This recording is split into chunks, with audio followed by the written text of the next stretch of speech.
Hi, I'm Craig DeLanzak, and I am here in San Antonio, Texas at the kickoff of Anesthesiology 2025, and it is my pleasure to introduce my friend and part of living history, Jeff Plagenhoef, past president of ASA in 2017, correct? Correct. All right. Well, we've known each other a while now, Jeff, and so I'll try to stick to my cards, but over 3 decades we've known each other. But one question I never asked you is, why'd you become a physician? And if that, why become an anesthesiologist? That's a good question. And my path wasn't typical and wasn't planned as well as a lot of people's. I was actually told to be a lawyer by my 4th grade teacher, multiple cops who pulled me over when I was a teenager, the governor of Alabama. I really thought that maybe was what I was supposed to do.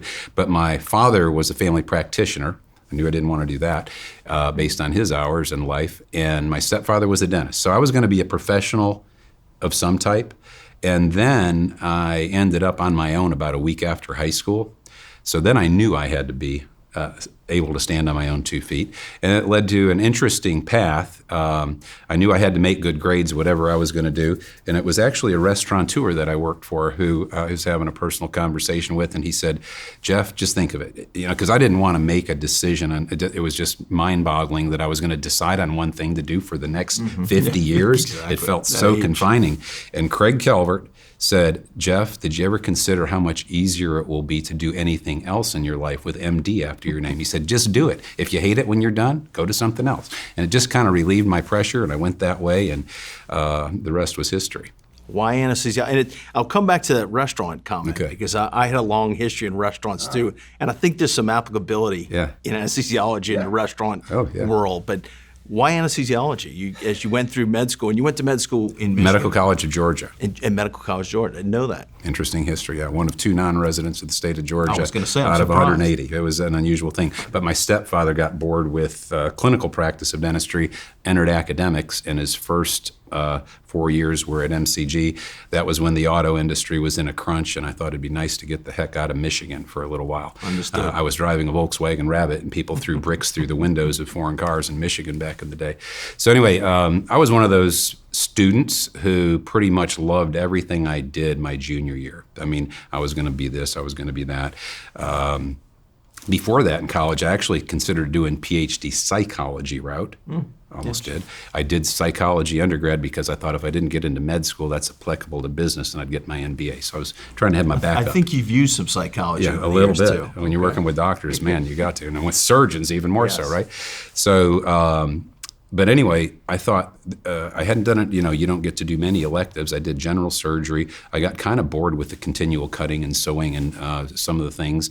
But I thought there's just something about anesthesiology that intrigued me, and I hadn't done it. So my first senior elective was that, and I thought, man, this is for me. And after learning about, I mentor a lot of young kids, and I talk to them about the value of reading the personality profiles that fit specific specialties. I'm a risk taker. I like thrill. I like my back against the wall, performing under pressure. You know, I always tell people, if you think you could be a pilot, a pitcher, a quarterback, be an anesthesiologist, because you gotta be able to handle the boredom, but you have to be able to handle when all heck breaks. It's funny. So we never shared this as well, but I went into medical school thinking I was going to be a pediatrician, 100%.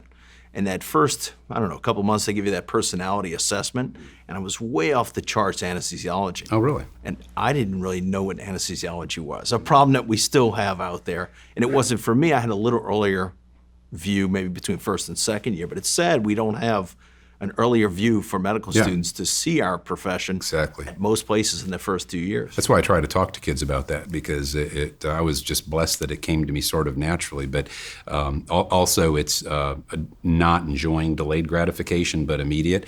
And so I tell people, you're a clinical pharmacologist, physiologist, anatomist, and pharmacology, anatomy, physiology. I'm leaving something out, but anyway. You get psychology. Psychology, and you earn an honorary degree in proctology, working with the surgeons. But that's just a joke, guys out there. But and the way God created the human body is just fascinating. And you actually, I hate to make it sound trivial, but you're playing with this system. I gave grand rounds on the autonomic nervous system at UAB and just loved it. So I love the pharmacology, physiology, pathophysiology is what I did. It's a controlled experiment. You know, we're not experimenting with patients, but as we dial things in and add medications, we're constantly measuring. Right. To me, that is a fascinating part of that. And it's interesting, I didn't know any of that stuff in 30 years that we learned. Now, leadership, though, has been a big part of your life. And I imagine that started probably prior to medical school. Yeah. I'm going to assume based on that. But what brought you into leadership? What were those drivers? What were those early things that you saw maybe even prior to medical school? Yeah, and I hadn't put all this together until the last few days, but the truth is, except for my job that I have right now, it's the first time I've been involved significantly in anything that somehow I wasn't in a leadership position. So whether it was high school sports, captain. You still hold the record in Michigan for something? At my high school, 1976, just 440 checking. I thought relay. I knew that. Yeah, All right. We were in the state finals. That was a fun time. I was actually supposed to play college football, and then what happened around graduation changed all that.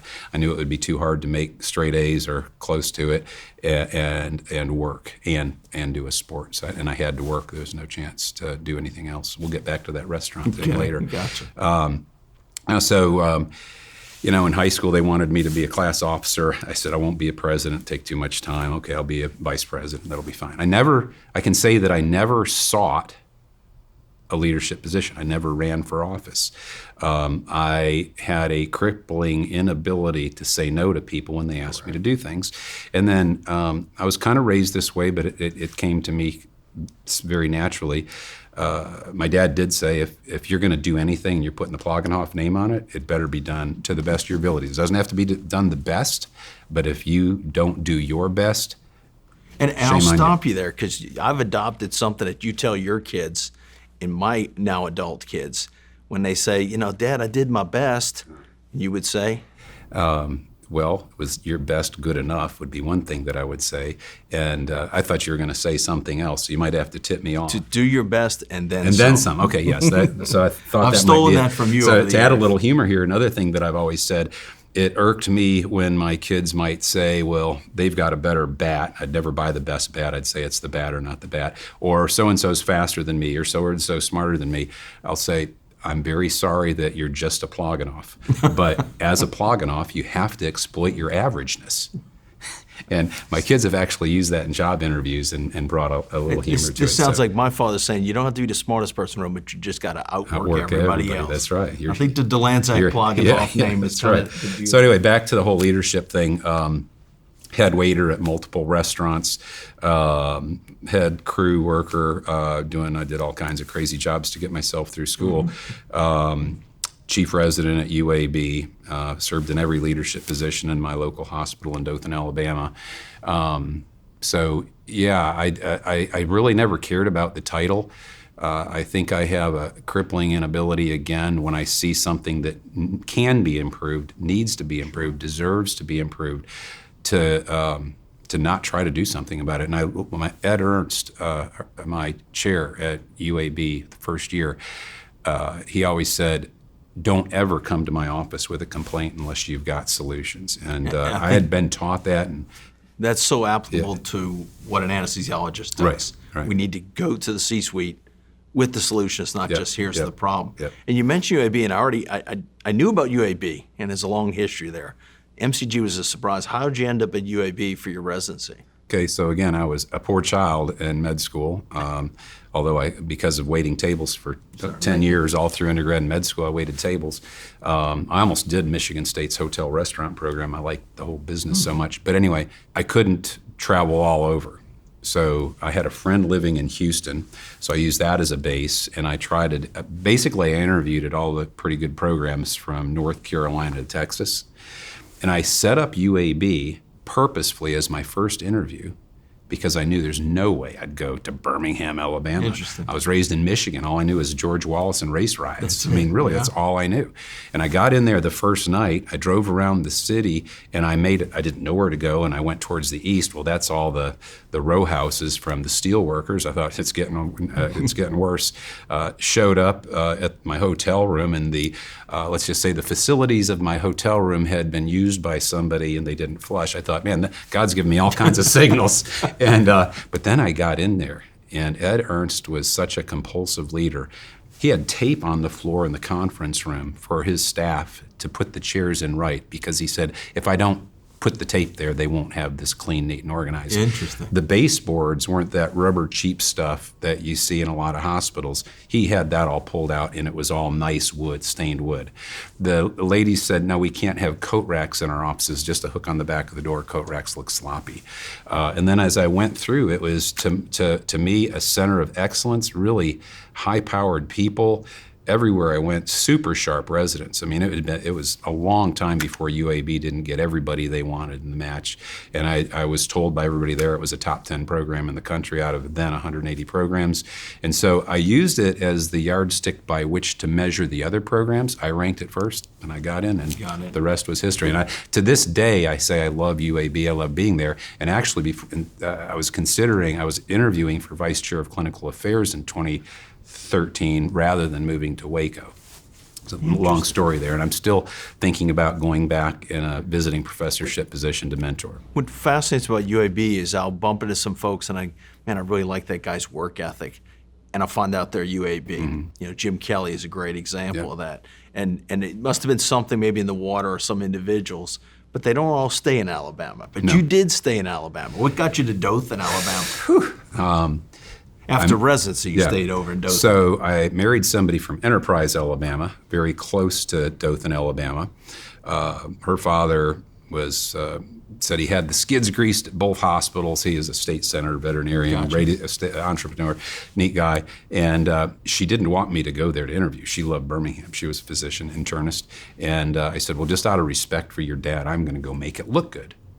Well, what I didn't know is the gentleman who just left this room, Bob Johnstone, had been chair there. He left, and two guys from what was the largest single specialty PC in the world at the time, San Diego's Anesthesia Services Medical Group, ASMG. Two people from that group, 180-man group, are in Dothan, Alabama.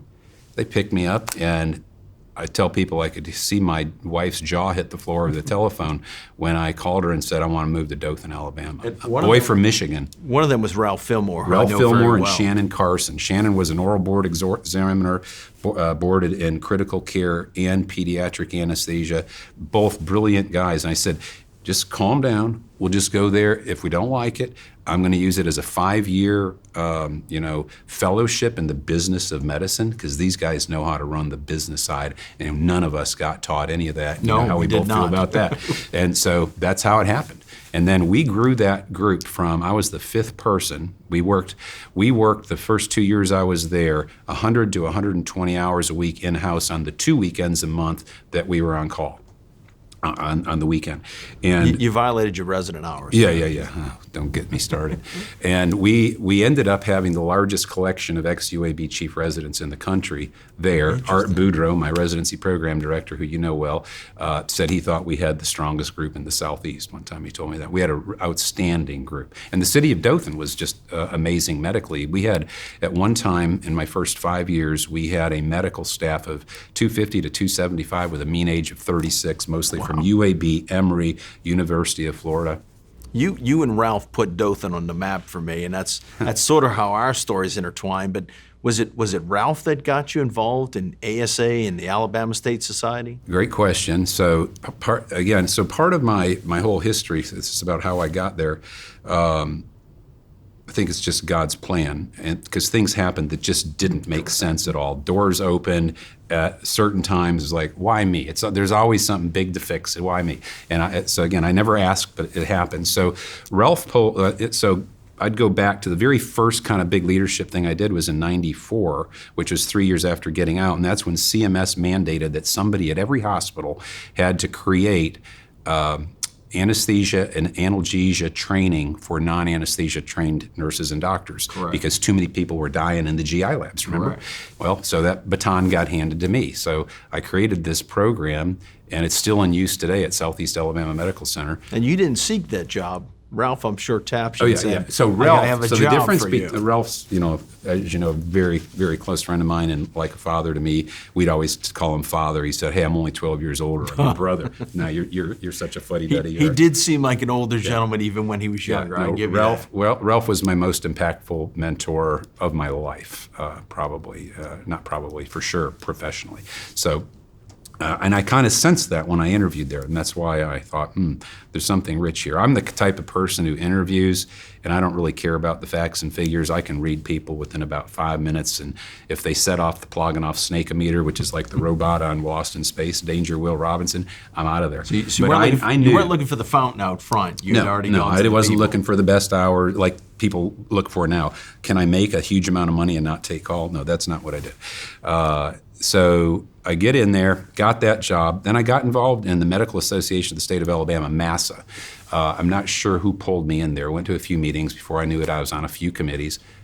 Again, why did it happen? Met Richard Carson. Richard had just come back. He was their third in line lobbyist and in charge of specialty society affairs.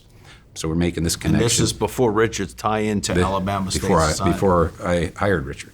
Yeah, so we're going along. Then Ralph says, "Come on, you're going with me to Birmingham, 3-hour drive from Dothan. We're going to this ASSA thing." I don't think he had been to the meetings yet either.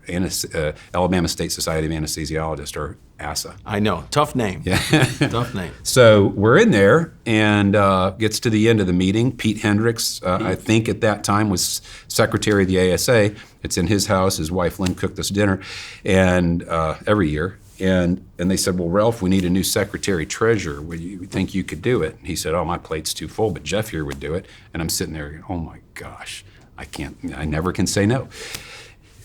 Provoked a little anxiety. We had 3 kids in 3 years and 4 months after getting to Dothan, and I thought, okay, it's going to be interesting. Well, I learned real quickly that ASSA didn't do a whole lot. The workload wouldn't be that great, and everything's bouncing along pretty good, And then Bill Clinton does Ode to My Deceased Mother, the Nurse Anesthetist Act, and on his way out of office says, by the way... I was studying for my oral boards at that time. Yeah, it's kind of like, where were you on 9/11, yes, sir. right? I remember that. And they say the Clinton administration, he didn't sign, it wasn't legislation, but regulatory impact from CMS is all nurse anesthetists are going to have independent practice. I looked in the mirror and I said, "You're the incoming president-elect of the state society. You are well aware that there's no funding, that we're very disorganized. We had about a $30,000 a year budget, wow. and at the end of the year, it'd be in the red every year, and then the executive director would call all the big groups and say, "I need this amount of money from each of your groups." A little extra tithing. Tithing to balance the books, because I think our membership rate was in the 70%, 75, 77%. It's a lot of apathy, complacency, one of the big Achilles heel of the House of Medicine still. Correct. So I thought, man, let me check to see if we had any scope of practice legislation. We had none. So here we are. We have no PAC. We have nothing. Not ready. And I'm the boy who's going to be in charge. I felt a little bit underprepared. And so, and this is part of the answer to several of the questions you might ask, but if I'm giving my secret sauce recipe or something, or giving advice, I think the way I do things is I try to analyze a problem, common, but I've learned, especially in medicine, to think, okay, is this acute or chronic? Mm-hmm. Scope of practice was chronic. Advocacy, apathy, complacency, chronic. So I think I love Einstein's definition of insanity. It gets kind of old, but it's so true. And there are multiple things that you and I have talked about that it's like, okay, let's not do it the same way this year or next year or for the next 10 years, and 10 years later still. We were at the TSA strategic planning meeting last month, Texas Society, for those who don't know, and Paul Pomerantz was leading it, and it kind of gets frustrating to me, because the things that we were working on 10 to 20 years ago, they're getting talked about like they're new things, and what are we going to do? And and I try to point out, listen, this is not new. but we need new ideas on how to address it. I think that's one of the hardest things in ASA, especially as I kind of move forward, is we have so much we're doing. Yeah. Sometimes people don't know all the pieces, and if they don't turn over the right rocks, they're not going to find it. Yep. And I think your mission in Alabama was becoming apparent to you at that time, and that's close to the time we met. You were starting to promote some ideas, and you had really. I think by the time we met, you knew it. By the way, if you remember, we met at a beach meeting. Yeah. It was called the Perdido Tri-State Golf and Meeting. Beach Resort. Yes. Louisiana, Mississippi, Alabama. And I think the reason we first introduced ourselves to each other is we were the only two guys at a beach meeting in suits. Yeah, that's right. So that's right. it was, hey, nice suit, nice so suit. we learned quickly that we were kindred souls. Something was up there. I was recruiting you by '98 to come to Alabama that is because true. you were told you were a lightning rod in the correct. LSA, and then you taught me the saying that you're not a lightning rod. It's just that you're standing when everybody else is cowering at the enormity of the task before them, or the threat of a certain other category of practitioner, whatever. I'm glad you remember me saying that. I remember that so well. That is true. Our history I remember so well. So, But those were some great meetings. I mean, that's when I met you. I met Ralph. I met Richard. And I understand you brought Richard into the Alabama State Society, which was a huge move. And in the Alabama Society just went leaps and bounds beyond other medium-sized like Louisiana. Tell us a little bit about what you did. And I know you ruffled some feathers probably coming in. But tell us about that. So again, I shared this with you, I think, last week. For those of you who are watching this, who may watch it, I want everybody to know that there are examples here that should be good examples that anything is possible if you come up with a novel plan and you have passion about it. Great ideas and leadership without passion and belief in what you're trying to tell. If you don't believe it, ain't going to work, right? Correct. So I sat back, analyzed, and first move had to be the budget. So I took our $125 a year dues, raised them. Say that one more time. Yeah, $125. Exactly. I wonder why we have a broken budget. That's what I thought. Well, if we ask for any more, even more people will quit, was the answer I'd get. And we need an executive director, we need a budget, and we need a plan. So I said to Ralph, I said, I've got to get enough time. I can do it post-call, but I got to drive to every quadrant of Alabama and have a face-to-face meeting. I got to sell a plan, and you can't do that by email. You were marketing. I mean, you were doing road marketing. I was shaking hands and kissing babies and trying to do what I think later became obvious I was decent at doing, convincing physicians of why we're lost in the desert. So I raised the dues 600%, $750. Exactly, 600% dues increase. Yeah, 600% dues increase, and we're going to talk about professional citizenship. The price to be a professional citizen, meaning you're doing what needs to be done for your specialty and your job. You can either look at it as altruistic or selfish, but it's all the same thing. If you don't do what you need to do, you're either don't care about yourself and your family, or about the practice in general, the specialty in general, or about patient safety and quality of care. You can't tell me you care. You're not enlightened right. at that point. So, and you can't tell me you don't have enough money either. So I was talking, I found out that I think through Richard's advice that a lobbying fund is something you can create in Alabama that is slicker than a PAC because people don't get to see what you got in there. Correct. And if the lobbyists and other people know what you got in your PAC, they're going to try to dig for the money. So we create a lobbying fund, and I demanded, if we wanted to salvage ourselves, a matching $750 lobbying fund check. So in essence, in a day, I raised the price to play and be a professional citizen by 1,200%. Then I had to go around and sell it. And I promised him we'd do good work. And Mike Gosney was another great name. Another great name. And we're actually giving him the SSA Distinguished Service Award at a dinner here on Tuesday. Good friend of both of ours. Yeah, it was Mike Gosney, Richard Carson, the executive director, and me, who were the three amigos in Alabama. But to sell it, I said, okay, Mike and I will be in charge. Well, either one of us will be president or past president or president-elect for a 6-year period. We committed to doing our plan for 6 years. I said, if you'll just believe me and give me the money, this will work. Another thing that was all screwed up is Blue Cross and Blue Shield, the largest oligopoly in the country, the only health plan that Obama mentioned in his Obamacare speeches, total control, impact 85 to 90% of all payments in the state, and not paying taxes because they're a healthcare organization, not an insurance company, is all. So I analyzed how things were done. Again, remember, I'm a pretty young guy at this time. Full-time practice, also with kids. Yeah, coach too. Realized that they were masters at dividing and conquering. What they would do is they'd go ask 5 to 10 practices what they thought about this, that, or the other, see that there wasn't a unified opinion, sit in their boardroom and say the anesthesiologist or the doctors, they can't decide. They don't know enough about this. We're just going to do what we need to do. So know this, everybody, we were the lowest paid in the country. That was also right around the time that the ASA started doing the payer studies. The conversion factor surveys, where, yes. And they how they figured out how to do it where it wouldn't be a violation of federal law. And so we were the lowest paid in the country. Wow. Everybody, again, you're an anesthesiologist, you're fat, dumb, and happy, maybe, but we were the worst. The worst. That's impressive. And by Medicaid, we were the 5th from the bottom. We got $11.74 every 15 minutes of anesthesia time. I could do a 6-hour Medicaid heart and make $180 because they also conveniently made it where it was one or the other. Either you get paid for the base plus time or putting in the lines. Correct. So I said, guys, we got no more. Nobody else can talk to Blue Cross. I'm going to do it. I'll have the quarterly meetings all over the state. I'll drive my fanny off. We'll meet in Montgomery, closed door session, talk about things that we're not supposed to talk about. We did all that stuff. And I communicated with Blue Cross. Richard and I would meet with them. I'd tell them how the cow ate the cabbage. And I'm proud to say that over about 10 years, I got the conversion factor up 60%. Wow. Name anybody else who did that with a payer. Impressive. And we got a little bump in Medicaid as well. Medicaid's so underfunded. That's the problem there. So it got to be such a great relationship. First, Jeff Ingram of Blue Cross said, Plagenhoef, you're making our computer smoke. And I said, well, listen, I'm trying to help you guys, and I'm trying to help me. And when you ignore my email, they're going to smoke every time. Don't disrespect me. I'm trying to do what's right.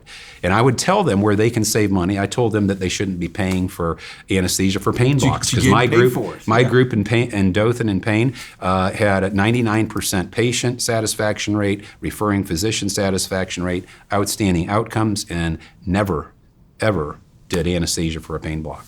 Interesting. So you can't tell me it's medically necessary. They wouldn't write the letter. They wanted me to handle it. And anyway, and they let me write 4 pages in their provider manual. The whole relationship with them started when they came to me and my group as a group leader saying, you guys are doing your anesthesia times wrong. You're out of compliance. I thought, that's a pretty serious accusation. I sit them down, I do some research, and I prove to them that in their own company, there were 3 different definitions of anesthesia start and stop time, none of which were accurate. So I can tell just sitting here, I can see you going back to in your mind. I can feel your getting passion. fired up. Yeah, it's like it's yesterday. But that's where I saw you present this concept right after, where you'd raised the dues, and I'm in the audience as this little Louisiana side of anesthesiologist with our 120, taking notes and saying, well, how did you do that? No one quit, but the accomplishments came, and that's... So it took a lot of communication. So tremendous. I had to tell this at a microphone, and I was literally shaking at the thought of being such a smart, well-learned physician having an eloquent speech at a microphone in a reference committee, let alone the House of Delegates. And what happened though is Pete Hendricks comes to me saying, the administrative council of the ASA is kind of getting afraid of you. They're afraid we're going to lose members because you're going to make it where it's too expensive and nobody will be a member. And I said, well, it's too late. I already started this. But he said, you need to explain what you're doing. So I said, this is how I'm doing it. We're already getting results. I'm communicating a lot with people, and I'm sharing. So like the little bit of an increase we got the first time, I broke it down to just the amount of money that they made on one gallbladder a month, or I think it was a week actually, one gallbladder a week, not anything else. Just give me that money. Money that, by the way, you didn't work for. You didn't drive anywhere, talk anywhere, plan anywhere, take time off from work anywhere. I usually didn't. Job. Yeah, I said, the state society did it for you. You owe something back, and that's where, you remember all that about telling people the difference between a symbiotic relationship and a parasitic relationship. So we communicated back, and that was the first time I ever spoke at a microphone, and I thought, okay, I guess that went okay, but I was really, share this with young people because I say honestly, Jeff Plagenhoef was afraid, lacked confidence to go to the microphone and say anything, but I had to do it. They made me do it. But it started at the state component. That's one of the things, and we'll touch on this a little later, when you're advising someone, I'm a big proponent of, do you work at home first? Yeah. Because there's a lot of issues at home. Our state components need not just the meetings, but the payer issues, the gathering, the political issues. If we start at home, then you kind of bubble up through, and that's what you did. It got attention nationally. But you didn't at that time go, okay, I'm going to be the ASA president now. Oh, hell no. Right? You were still just working. I was the guy who said yes, and I worked my ass off to exploit my averageness. And I was getting results. The other thing we did was right around the same time, right in 2000, the Wild Wild West was office-based anesthesia, right? Very much Still is in some states. Yes. So I called together 26 different medical specialties in the Jefferson County Medical Society building one Saturday morning in Birmingham. And I said, okay, ladies and gentlemen, we're here to discuss creating regulations and guidelines around office-based surgery and anesthesia. I remember that too. And I said, we have the opportunity to be the 7th state in the country to do this. People are dying and we need to change it. Those guidelines are still in place. We did it. It just took, again, thinking about what the problem is. It's got to be multi-specialty. I'll never forget the leader of the surgeons at the time said, well, yeah, but if you do that, and we have to get quad ASF or AAHC certified, I'm going to have to spend a lot of money. They want me to change the width of my doors and the shape of the joinery with the power. And I said, might it be that that's evidence-based to improve safety and quality? If the people can't get the gurney in to handle somebody who's had an arrest in your office because the doors are too small, that's not where you should be doing it. And it's sad because that story I didn't make a friend. It repeated everywhere. Every state had found that issue. It was shocking. But it goes to show sort of what you've talked about the whole way. You didn't have to be told, hey, Jeff, we want you to do this. There was a problem. You saw it. You went into action. Or you were pulled in on the basis of that, you were pulled forward. And I think that goes towards the Alabama Cup. And so we just kind of laid the groundwork for how that came to be. You've done this great lobbying fund. And tell us a little bit about the Alabama Cup, what that means to you, and what do you think it means to the rest of us in ASA? Because it's played a role in my career as well. Yeah, I think it's made a permanent change in helping us advocate on behalf of our patients and our specialties. So, again, I'll get into the details of that. So there we were again. Yes, in addition to that 1,200% state increase, I said, oh, and by the way, all you got to give $1,000 to the ASA PAC too. And by the way, it's not going to be private. I'm going to get the information and publish it. There was a guy named, I shouldn't name him, but a neuroanesthesiologist at UAB who, when we told him that, he was EJ's popping, saying he was going to sue us. I mean, it could have been a fight between me and Richard versus him. And he said he'd sue us if we publish his name. I said, listen, you have the right to not give, to support advocacy for your patients and your specialty. And if you fall on the side of not paying your fair share, and I publish it, you should thank me for being your publicist, because I'm sure you're proud of your decision because you're using your best medical judgment, your great intellect to make this decision. That's a little bit of psychology back from college. And I said, you can't sue me for sharing what information is public. This is public information, sir, and I will share it. I will leverage it because physicians don't like to be pointed out to be like a leech, which is what you're doing right now. You're getting all mad about it. I want to make you mad. I want to make every person in Alabama mad who isn't doing a damn thing. Right. That's what I want to do. So I would send out quarterly mailing lists. We had every group in the state of 5 or more people on it, every member in the group, and what their contribution was to ASA PAC. Now this is before anybody could get the data. We didn't have the honor roll. I called Manny and I said, Manny, I need to get the data. I don't need it for the whole country. Manny Bonilla. Yeah. And I said, I want to use those data to motivate people, kind of make a competition within the state and make people proud of what they're doing. And he said, well, Dr. Plagenhoef, many people will get angry about that. And I said, Manny, do you think I care if I make somebody mad who's doing zero for you and me anyway? Please help me. So he gave me the data. It made a huge, huge difference. But you know, too, as an athlete in high school, you knew that competitive nature and knew physicians were competitive. Yeah. And you saw that and said, hey, if I start to call these folks out and say they're not contributing, you played very well into the competitive nature of physicians. And I know you felt the same way I do. Didn't matter why they gave, as long as they gave. As long as they gave. Well, I actually didn't go, I probably never said that too much. I said, because there will always be apparently it will always be a large percentage of our membership that don't give. We have to give more than our fair share because we need to get this amount. So, you can do what you want to do, but the chairman's cup is $1,000. We didn't have the chairman's cup at the time. No. So then I started getting angry that little old Alabama with 350 to 400 members over that time period was knocking the socks off Texas, California, New York, and Florida. On percent and dollars. Right? Percent and dollars raised, That's correct. and some of them having 10 times the number of members, 6 to 7% for sure.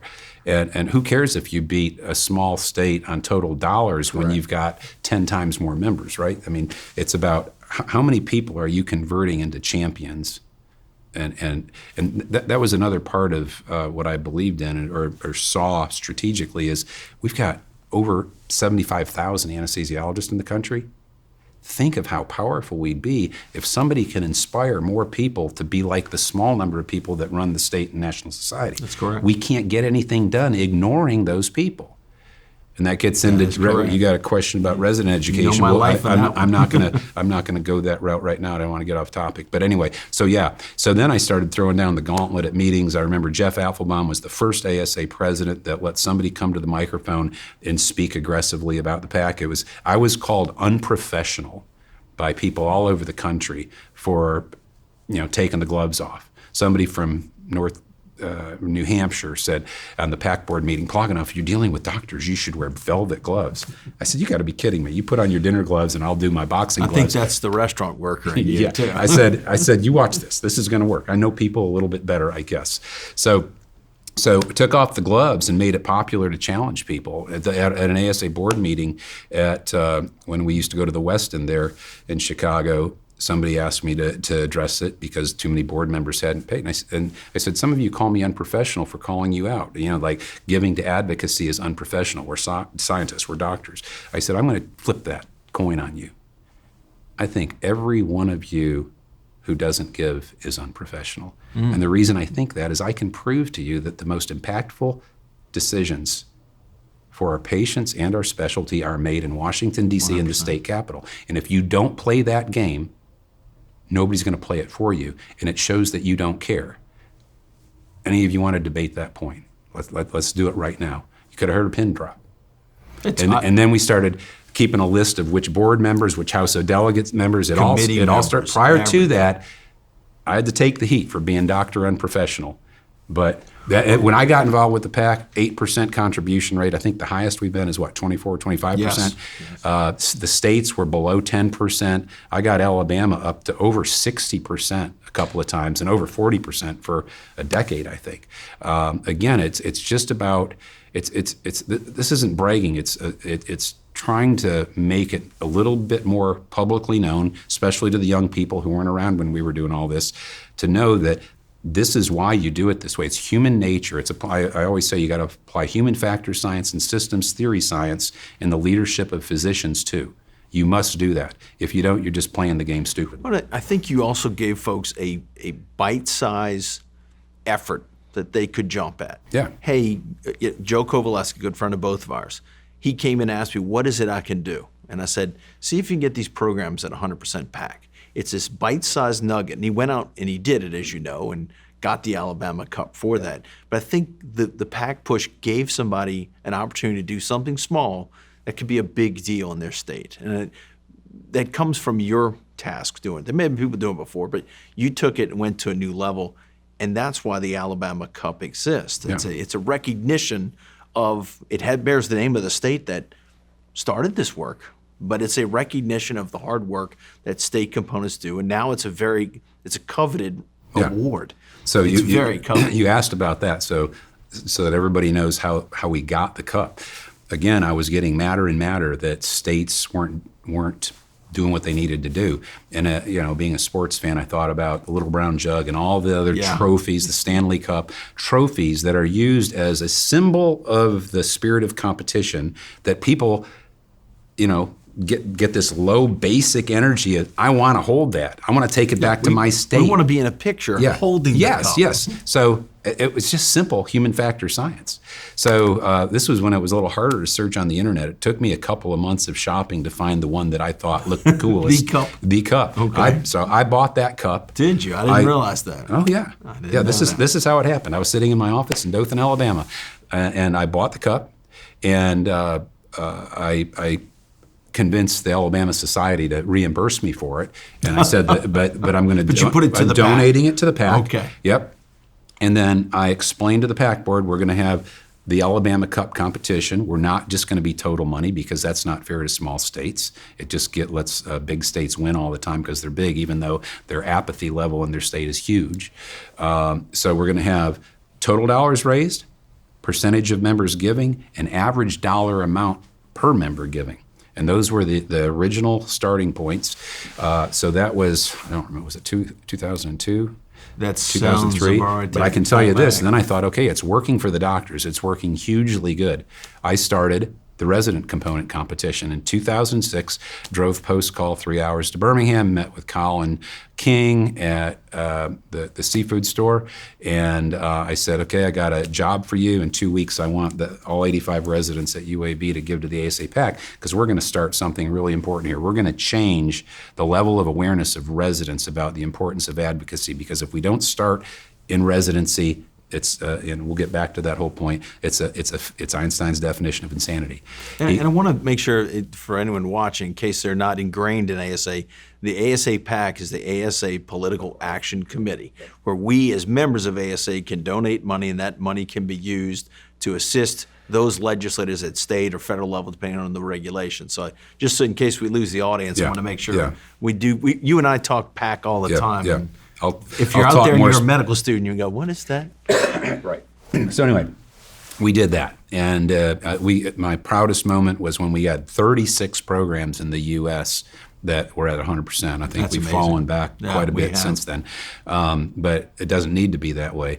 And with Colin called me up 2 weeks later. He said, "Sir, I had to break some kneecaps, but got it done." And so 10 years in a row, UAB was at 100%. They went from 2006 to 2016 without ever losing any resident. And it's very important for everybody to know that it's bipartisan. It's not partisan. The people who get the ASA PAC dollars are the people who support patient safety, quality of care, and advancing the specialty and securing the future of the ASA. And so much of what we do, as you mentioned, is impacted by political decisions. Yep. We have to play in that role. I'm going to skip you forward a little bit to committee activity. And I remember introducing you when I had you speak at Louisiana Society of Anesthesiologists meeting way back when. And I said, Jeff doesn't sit on a committee, Jeff acts on a committee. So you involve some ASA committees, in particular the Committee on Anesthesia Care Team. And that was kind of a pivotal time for you and us as a society, and probably one of the debates, the most heated debate I've seen in our governance. I've been tell us your thoughts on that. People said it was the hottest. It lasted for 3 years, and once again, so the way this happened was Art Boudreaux said, "Jeff, I want you to take the baton on being chair of the Committee on the Anesthesia Care Team. It's going to be easy. It's taking care of everything. You have to rewrite the statement every 5 years. I pretty much got that done." And that's the statement on the Anesthesia Care Team. Statement on the Anesthesia Care Team that is basically a statement. It's not a guideline or a standard, but it's to direct everybody in the country on how care team anesthesia should be practiced. Well, he didn't tell me that a federal judge said you guys need to define qualified anesthesia practitioner. The whole committee agreed with me. It's going to be a resident, it's going to be a physician anesthesiologist, a nurse anesthetist, or an AA, qualified to be in the room alone. Correct. Well, then we found out. Well, A exactly. very small percentage of anesthesiologists knew that there was this thing called an anesthesiologist assistant, actually. So we didn't say that at first. And then we started looking into that, big education there. Yes. But what really lit a fire under some people is the people who were practicing in a manner that I've never approved of, and you haven't either. They were leaving an SRNA, an incompletely trained nurse anesthetist, with patients of all ages and complexities. Why? Money. You can make a lot of money. Money. So some people would say it's unethical. It's a tuition-paying student, and you're making money off them, and you're reducing the amount of teaching they get. They'd say, oh, if they don't graduate able to be on their own, then they're weak when they get out. Okay, so sink or swim technique. Anyway, that led to people. It came through the grapevine. People hated me. One person a person running for office did go to the microphone in a reference committee. I can't remember where. A lot of these memories, Craig, I can remember what room it was in and in which city. Yes, I which do hotel. too. I do too. Anyway, at the microphone, he said, well, Jeff, if you do that, my group's going to lose $500,000 annually.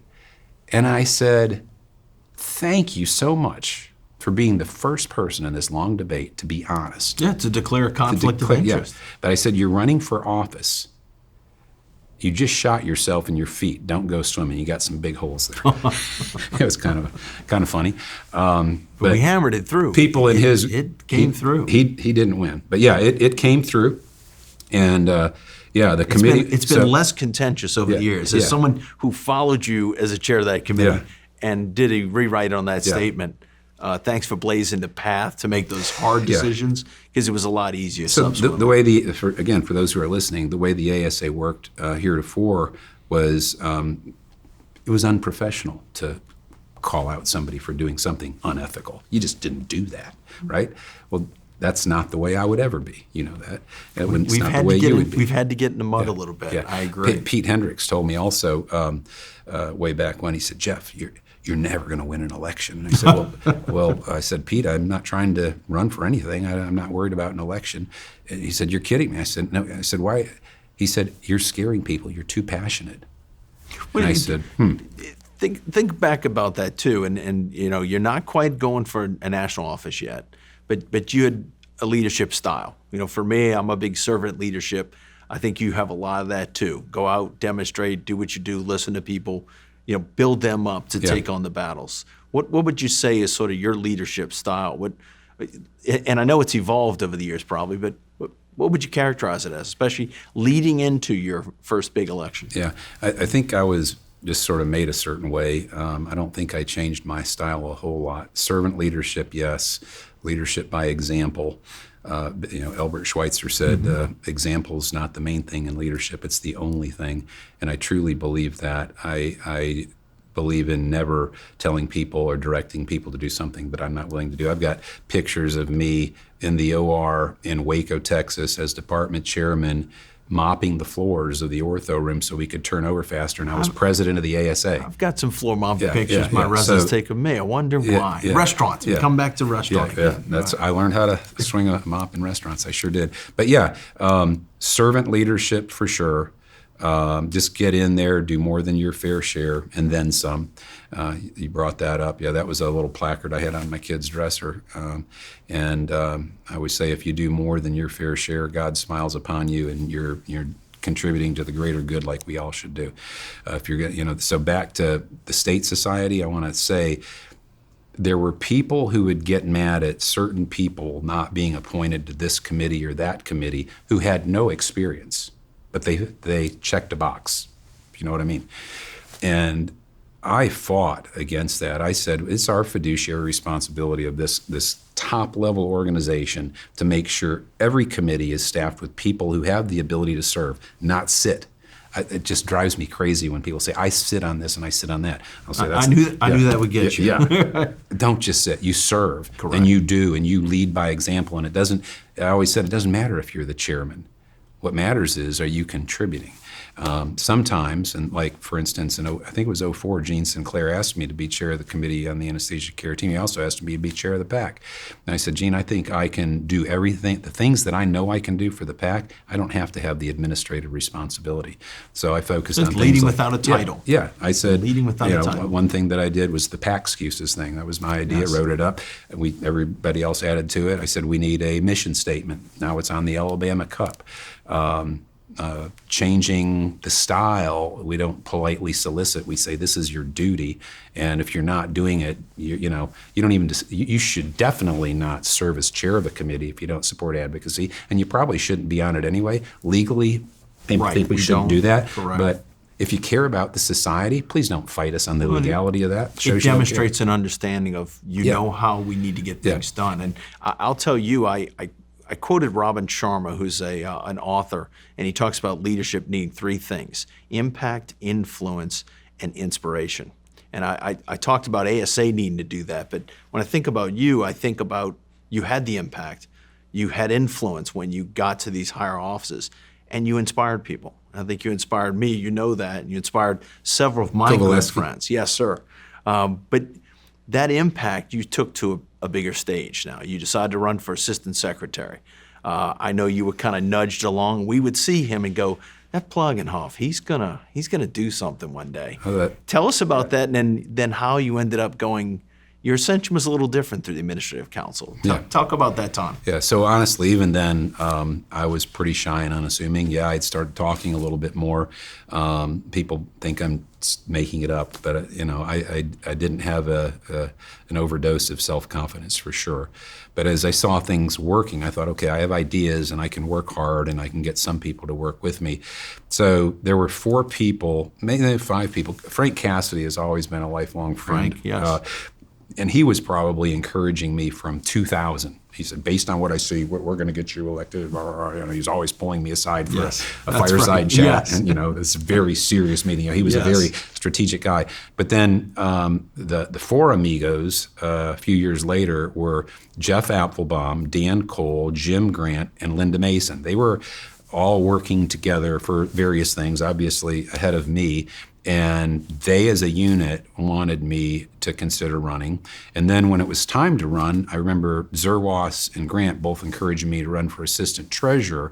But you know me, I mean, doing the numbers wouldn't be a good use for me. No. And so I'm like you. As a former assistant secretary. Yeah. Yes. So I did and Mike Lewis had just thrown his hat in the ring, and I thought, I need to make a decision if I'm not going to run against somebody in my own caucus. So I told Mike I was going to do that. He stepped out. And nobody would run against somebody in their own caucus, would they? Oh, no. Okay. So anyway, so that happened, and I'm still getting lots of encouragement to just not sit there, to run for first vice president.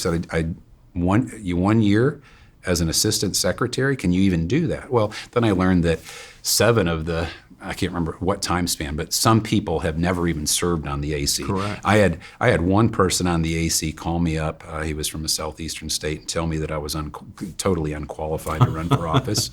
See how that from worked a southeastern state, yeah, one of ours. I'll tell you later. Okay. And another couple said, you need to wait your turn. But as all these people were asking me, I mean, honestly, I had past presidents, several of them, academic people, non-academic people from every caucus putting pressure on me.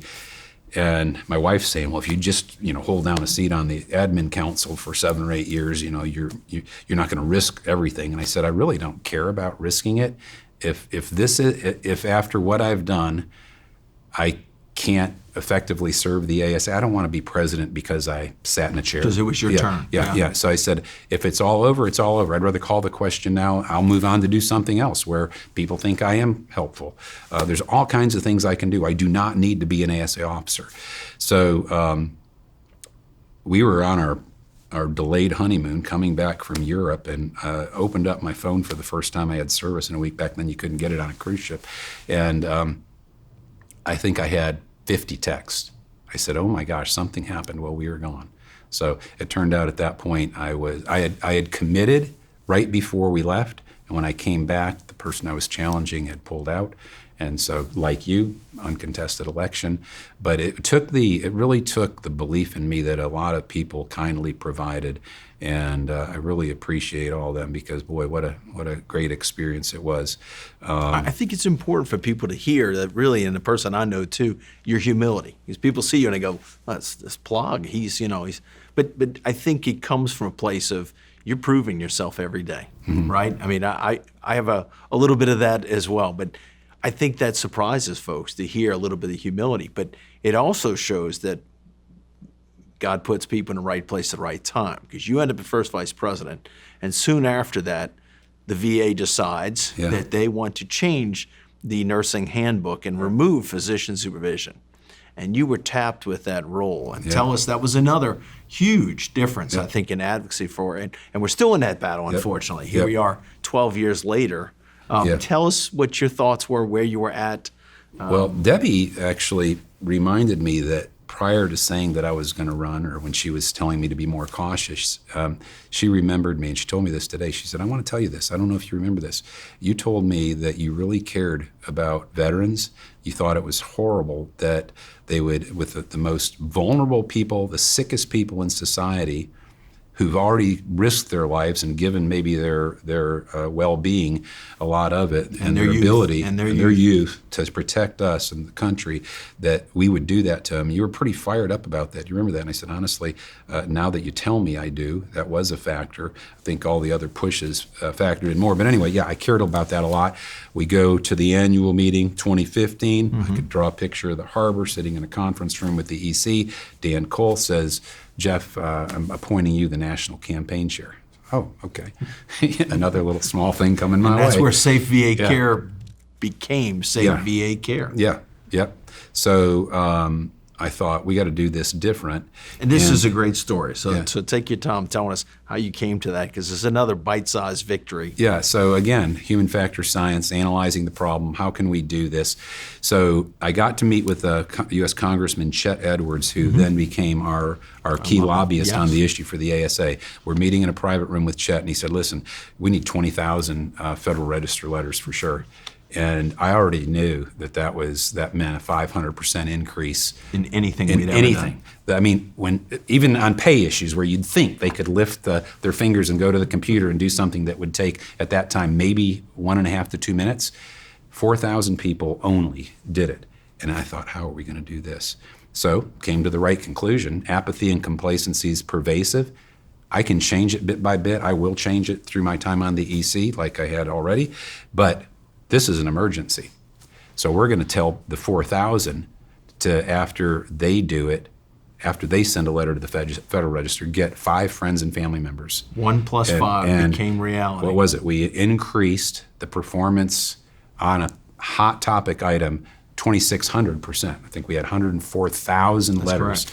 And so, again, just to think out of the box idea, calling a spade if people didn't dare to do it. We had to support our colleagues because some of them got totally killed by in the court of public opinion by the nurse anesthetists at their facility, taking letters from the Federal Register, blowing it up, posting it on walls, and crying to their administrator saying that they did something wrong, when all they did was advocate for physician-led care. The nurses were trying to maintain the team. To maintain the team. The nurses were making us bad. They wanted to kick us off the team. Right. They wanted to lower the standard, reduce the number of people who could help a dying veteran in the OR. So anyway, don't get me started. That 1 plus 5 was another, as I say, bite-sized advocacy piece that any member, we just told them, hey, go get 5 people. And we used it, and I'm proud to say, and I'll brag again, Louisiana had the highest number per percentage of members of ASA, the highest number of comments to the Federal Register. It worked. Because we took 1 plus 5 and said, we're going to do that. It'll work. And Joe Kovaleski, I credit Joe and myself and our team, we went at it. And you guys even put up billboards above the Superdome. We did put up a billboard above the Superdome. Yes. They went out. You guys went out on the sidewalk with iPads, asking lay people, strangers, to send it in. We stood outside of the World War II Museum. My partner in crime, my brother. Think out of the box. It was a wonderful thing, and again, it's just it's a perfect encapsulation of how easy it can be if you just put a little effort in. And how important it is to not only do servant leadership, inspirational leadership. Inspirational. Tell you want to be this person. You want to be the good professional citizen. You want, and I've been asked to define it. Good professional citizenship is accepting personal ownership for the current state or future state of whatever it is you're involved in. Your family, your church, your civic organizations, your professional society, your OR, your hospital at large, your county medical society, your state. That's what it is. And you've become kind of known for professional citizenship. I use it. In fact, in 2 days I'll be quoting you in a speech I'm giving, professional citizenship. And you talk about that a lot, and I think your definition is fantastic. How did that come to be? I took the baton on the professionalism talk at the ASA business meeting, practice management meeting, excuse me. It was 2013. I was asked to do it, and so I thought, okay, I'll do it, like I always do. And I started reading, and I didn't like professionalism, and professionalism is a noun. I wanted a verb. And I looked it up. In one place on the internet, I found that terminology. Now, if you do a search, I'd like to think anesthesiologists might have popularized use of this term. Yes. Because so when I give that talk, which I was asked to do 10 years in a row, because people ask, well, why is it so important to you? I'm passionate about it because I saw what's challenging the status quo could do and how easy it is. Don't be afraid to talk to your peers about not doing what they should do. You're bad if you don't. It's unprofessional not to. It's not unprofessional to have this sit-down talk. So leave everything better than you found it. Do your fair share, more than your fair share. Personal ownership. And when I was even president of the ASA, I would say, look, the day you graduate from residency or fellowship, you possess the exact same responsibility for the current state and future state of our specialty as anybody in the world, really. And I've loved that, and I quote you and steal that all the time. Okay. I started with the residents, by the way, so I tell them there. So the difference between Craig DeLanzac and somebody who just got out of residency coming to me for the first time isn't any proportional difference of responsibility. It's that Craig DeLanzac agreed to step up and do more than his fair share, to carry the water for those people who never give anything and never do anything but take all the benefit. And again, it's really important to put it into words that doctors understand, microbiology. If you're not in a symbiotic relationship where two entities are giving and taking, then you're in a situation where you're taking. That's parasitism. It is not. It's a disgraceful place to be. We're tight on time, but there's 3 quick things I want to try to get you to. I know you pushed hard to get advocacy into residency programs. Just real quick seconds on that. So again, I've been saying for a long, long time, Einstein's definition of insanity. So the reason I became interested in, passionate about, effective in advocacy was because of Ralph Fillmore. Okay, if nobody taught me anything about a SSA or ASA in residency. UAB has some leaders now, but we didn't have as many. We had Art and Pete Hendricks, and there wasn't a lot of people before them who were involved. So I just, again, okay, what's the problem here, Jeff? Common sense. We are waiting until people get out to teach them about advocacy. We have 30 years of evidence to show how ineffective that is. So as you know, I appointed an ad hoc committee on transforming resident education. First meeting was at the annual meeting in Boston. Happy to serve on that one. You were on that committee. Jesse Ehrenfeld, who became president of the AMA, was on it. I remember distinctly the flattering comment he made that it was possibly that committee had the chance to be the most impactful thing anybody had ever led in the ASA. So, and there's also the Strategic Dialogue Summit that we're not going to get into. Maybe we can do that with Paul later.